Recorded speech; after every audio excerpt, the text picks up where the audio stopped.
അരവിന്ദ് കെജ്രിവാൾ എന്താണോ പറഞ്ഞത് അത് തന്നെ ചെയ്തിരിക്കുകയാണ്. ഭാര്യയ്ക്കും മാതാപിതാക്കൾക്കും ഒപ്പമാണ് കെജ്രിവാൾ പറഞ്ഞ കാര്യം പൂർത്തീകരിക്കാനായിട്ട് പോകുന്നതും.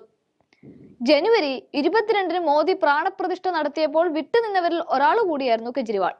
ബിജെപിയെയും മോദിയെയും തലസ്ഥാന നഗരിയിൽ ഇട്ട് വട്ടം കറക്കുന്ന കെജ്രിവാളിനെ പ്രാണപ്രതിഷ്ഠാ ചടങ്ങിലേക്ക് കേന്ദ്രം ക്ഷണിച്ചിട്ടുമുണ്ടായിരുന്നില്ല.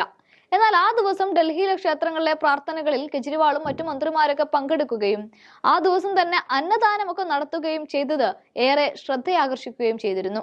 അന്നാണ് അദ്ദേഹം പറഞ്ഞത്, ഈ രാഷ്ട്രീയ കലാപരിപാടികളൊക്കെ കഴിഞ്ഞതിന് ശേഷം രാമനെ കാണാൻ കുടുംബത്തോടൊപ്പം അയോധ്യയിലേക്ക് പോകുമെന്ന്. അതുകൊണ്ട് കൂടിയാണ് കുടുംബത്തോടൊപ്പം ഇന്ന് അയോധ്യയിലേക്ക് കെജ്രിവാൾ പോകാൻ തയ്യാറെടുക്കുന്നത്. കെജ്രിവാളും കുടുംബത്തിനോടുമൊപ്പം പഞ്ചാബ് മുഖ്യമന്ത്രി ഭഗവത് മന്നും രാമക്ഷേത്രത്തിലേക്ക് സന്ദർശനം നടത്തുന്നുണ്ട്. അതേസമയം കഴിഞ്ഞ ദിവസം രാവിലെ ഉത്തർപ്രദേശ് മുഖ്യമന്ത്രി യോഗി ആദിത്യനാഥ്, ഉപമുഖ്യമന്ത്രിമാരായ കേശവ് പ്രസാദ് മൗര്യ, ബ്രജേഷ് പതക്, മറ്റു സംസ്ഥാന അസംബ്ലി ലെജിസ്ലേറ്റീവ് കൗൺസിൽ അംഗങ്ങൾ എന്നിവർക്കുമൊപ്പം അയോധ്യ രാമജന്മഭൂമി ക്ഷേത്രം സന്ദർശിച്ചിരുന്നു.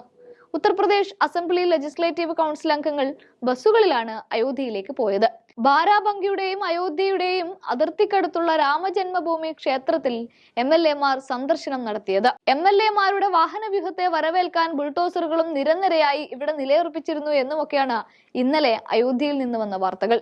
ഇതിനുശേഷമാണിപ്പോൾ കെജ്രിവാളും അയോധ്യയിലേക്ക് രാമജന്മഭൂമിയിലേക്ക് എന്ന വാർത്ത വരുന്നത്.